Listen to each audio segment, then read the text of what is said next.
AP ఎన్నికలు ఒక స భిన్నంగా కనిపిస్తున్నాయి. ప్రత్యేకంగా మనం ఇక్కడ గమనించవచ్చు. కూటమి బరిలో నిలిచింది. బరిలో నిలిచిన కూటమికి ప్రజలు పట్టం కట్టినట్టుగా మాకు స్పష్టంగా అర్థమవుతుంది.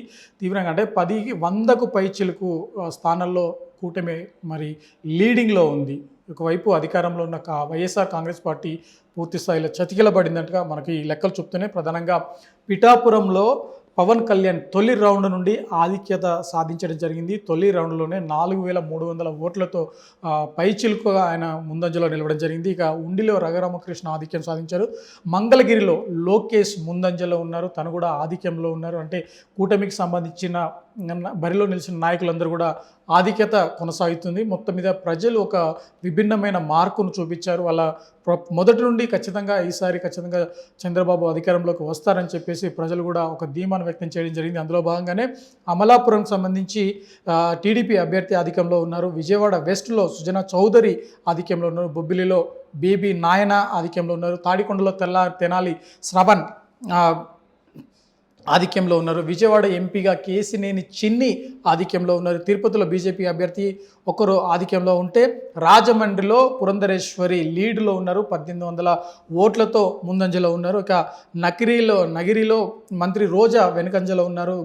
అంటే ఏపీలో ఉన్న మంత్రులందరూ కూడా చాలామంది వెనుకంజలో ఉన్నారు. దీంతో వారందరూ కూడా కౌంటింగ్ స్థానం నుండి వెనుదిరిగినట్టుగా మనకు సమాచారం ఉంది. మొత్తంగా ఏపీలో కూటమిదే పై చేయి అని చెప్పి స్పష్టంగా అర్థమవుతుంది. మరొక వైపు మెజారిటీ అంటే ఏదైతే మ్యాజిక్ ఫిగర్ కంటే అత్యధిక స్థానాల్లో కూటమి మరి ముందంజలో ఉంది, లీడ్లో ఉంది. ఖచ్చితంగా గెలిచి ఈసారి ఖచ్చితంగా ప్రభుత్వాన్ని ఏర్పాటు చేస్తామని చెప్పి వాళ్ళు ఆదం చెప్తారు. ముఖ్యంగా ఏపీలో 134 స్థానాల్లో కూటమి ఆధిక్యంలో ఉంది. ఏపీలో మ్యాజిక్ ఫిగర్ను దాటింది.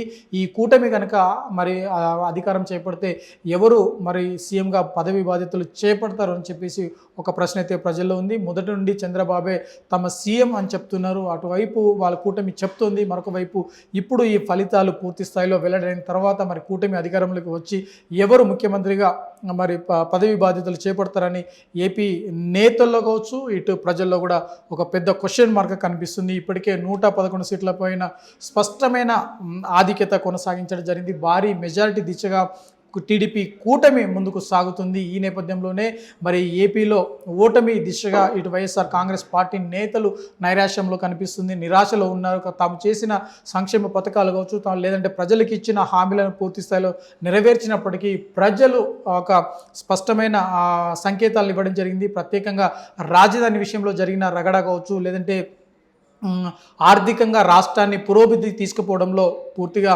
వైఎస్ఆర్ కాంగ్రెస్ పార్టీ పూర్తిగా వైఫల్యం చెందిందని చెప్తున్నారు. మరొక వైపు కడపలో కూడా షర్మిల వెనుకంజలో ఉన్నారు. తను కూడా మరి కాంగ్రెస్ పార్టీకి అక్కడ లీడ్ చేస్తుంది.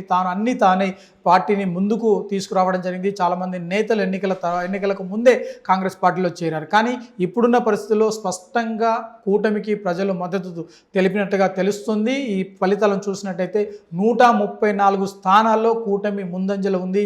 స్పష్టమైన లీడ్ అయితే కొనసాగుతుంది. మరి తుది వరకు చూస్తే ఎవరు అధికారాన్ని చేపడతారో స్పష్టంగా ప్రజలు అర్థం చేసుకునేందుకు ఈ లీడే కారణం కావచ్చు.